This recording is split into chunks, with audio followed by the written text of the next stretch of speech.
Bienvenidos a la metodología cualitativa. Espero que os resulte interesante y que a partir de este momento podáis hacer un acercamiento a la metodología. ¿Qué es lo cualitativo? Pues nos dedicamos fundamentalmente a conversar, porque todos nosotros estamos permanentemente dando nuestra opinión a los demás, tanto de la vida privada, tanto de lo que opinamos sobre un ambiente político, y por eso la conversación va a ser nuestro material.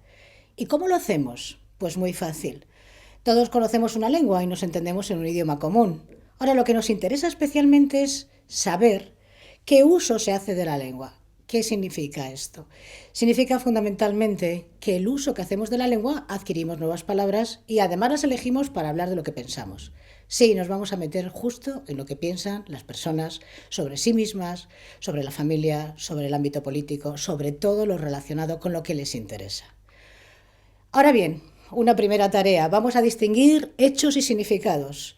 La metodología cuantitativa, es decir, las encuestas, trabajan con los hechos, que son aquellas situaciones donde no es posible tener interpretación. Si a mí me preguntan si estoy soltera, casada o divorciada, no puedo decir a mi manera. Todo el mundo identifica que divorciada es una categoría y casada es otra. Bien, pero los hechos son fáciles de identificar.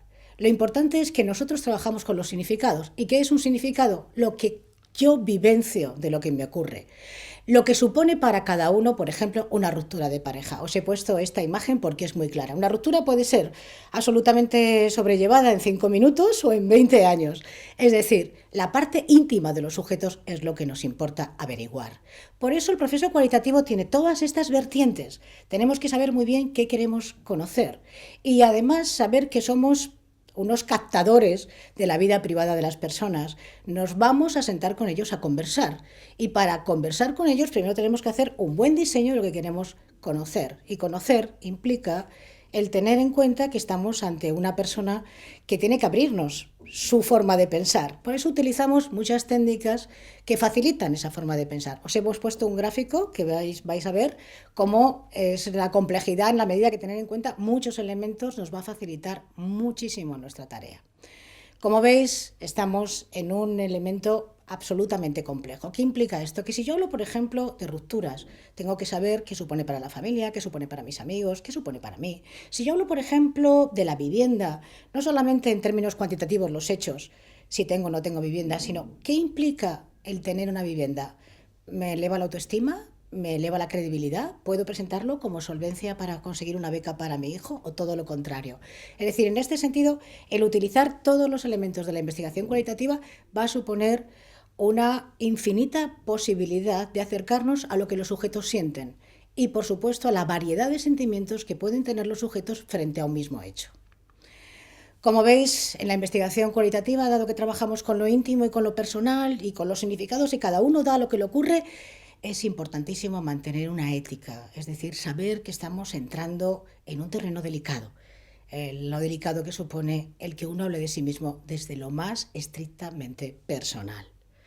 De ahí que os invito a que antes de hacer una investigación tengáis muchísimo cuidado cómo lo hacéis. Por ejemplo, si yo quiero trabajar alcoholismo, no solamente voy a trabajar la parte de alcoholismo, sino la parte que supone el que alguien se supere, el que todo el mundo puede tener algún tipo de problema y que desde ese tipo de problema nos podemos acercar en un ambiente mucho más confortable para que hable de alcoholismo. No se puede entrar directamente, no es un cuestionario. La entrevista cualitativa es una conversación bien llevada, bien meditada y con muchísimo respeto. Por ello es importante que pensemos también que las investigaciones cualitativas trabajan con técnicas. ¿Y qué es una técnica? Mi herramienta, mi herramienta.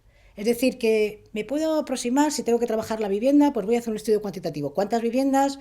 O si usted tiene una segunda vivienda, o cuántas viviendas hay en una comunidad concreta. Pero a nivel cualitativo, ¿qué herramienta quiero sacar? Quiero, por ejemplo, conocer qué significa la vivienda, o si mi hijo aprende la vivienda y lo tengo en mi casa. Por lo tanto, utilizaremos diferentes técnicas, herramientas. Una entrevista, un grupo de discusión que reunir a 8 personas para que hablen entre ellas y buscar precisamente que se encuentren suficientemente bien, muy identificados, y en la medida que están identificados, ¿qué ocurre? Que van a sentirse con mucha libertad para expresar su opinión.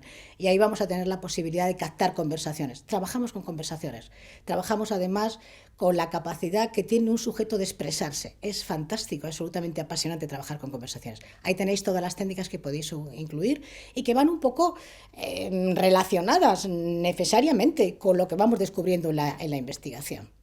Sí, tenéis toda la razón, estáis pensando, uy, nosotros somos una especie de sujetos que entramos mucho en lo personal. Sí, nos acercamos con la lupa. Nos acercamos con la lupa porque son cosas que no salen en las investigaciones. No están en las investigaciones. Habitualmente no sabemos lo que una persona piensa cuando pierde un empleo. Sabemos que pierde un empleo, un hecho, ha perdido un empleo. Pero ¿qué sucede? ¿Cómo se lo dice a la familia y a los amigos y a la familia política? ¿Y cómo se encuentra él consigo mismo? Por lo tanto, nos acerquemos a su intimidad, aquella parte que normalmente nos es ajena porque no tenemos acceso a ella. Os hemos puesto un mapa, un excelente mapa para poder guiaros, para que veáis las fases de la investigación. Es una investigación que tiene que ser absolutamente pensada. Marcar unos elementos que nos hagan tener en cuenta toda la complejidad del fenómeno. Si yo me quedo en paro, no solamente que pierdo un empleo, puedo perder prestigio, incluso puedo tener un momento de decaimiento. Por lo tanto, tendré que consultar temas sobre salud mental, tendré que consultar temas también sobre autoestima, sobre identidad, sobre estratos familiares, sobre muchas cosas. Este mapa os permite haceros un guión de cómo acceder, de cómo ir dando pasos a pasos para la investigación. Es evidente que los autores han sido los padres de la fenomenología, os ponemos un autor fantástico, ¿no? ¿Y qué implica la fenomenología? Implica fijarnos fundamentalmente en la parte más íntima. Los fenómenos son complejos y los fenómenos tienen muchísimas aristas. Por lo tanto, aquí hay un sujeto, aquí le tenéis una foto magnífica, es un hombre muy serio, pero que fue muy valiente, porque en aquel momento existía el positivismo, que significa nada existe si no lo cuentas, si no sacas resultados cuantitativos. No, él estaba absolutamente convencido de que detrás de un dato había una persona. Tenemos además que en España la introdujo Jesús Ibáñez. Jesús Ibáñez era un profesor de sociología que le invitaban en Holanda y en muchos sitios a trabajar la inteligencia artificial. ¿Por qué? Porque los ordenadores no tienen malentendidos. Si yo quiero borrar algo me dicen borra y borro. Pero ¿y los sujetos? Los sujetos podemos incluso disimular lo que pensamos, decir algo de lo contrario e incluso engañar al interlocutor, aunque no sea nuestra intención.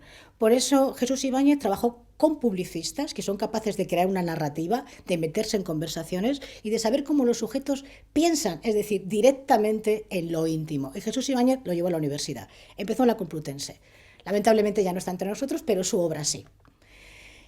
Si tenemos una herramienta, hemos hecho un grupo de discusión, hemos hecho unas entrevistas y queremos además darle una organización de los datos que es absolutamente necesaria, porque daos cuenta que una entrevista son 45 minutos y tenemos la entrevista grabada.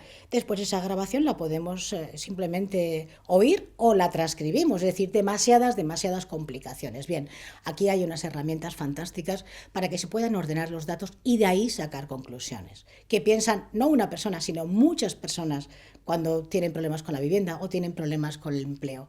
En el momento que entramos en eso, necesitamos herramientas ya que cuantifiquen nuestro discurso, el tema y las hablas de los sujetos. Y por eso más herramientas nos sirven para explicar que todo es posible si nos animamos con un objeto de investigación desde una perspectiva cualitativa, porque luego tenemos las herramientas útiles para poder organizar los datos, porque la organización de los datos es absolutamente clave. Son más mapas para que tengáis en cuenta cómo se define la investigación, pero no quiero asustaros con eso, sino todo lo contrario. Son herramientas que ayudan a que todo el discurso de los sujetos pueda ser luego presentado. ¿Dónde? Un informe de resultados, que se sepa perfectamente cuál es una política pública y qué incidencia tiene en la población. Y por ello esto viene a quitaros un poco el miedo, porque tengo que reconocerlo, son muchísimos datos, pero así no vais a estar si hacéis una buena organización de la investigación cualitativa. Gracias por vuestra atención.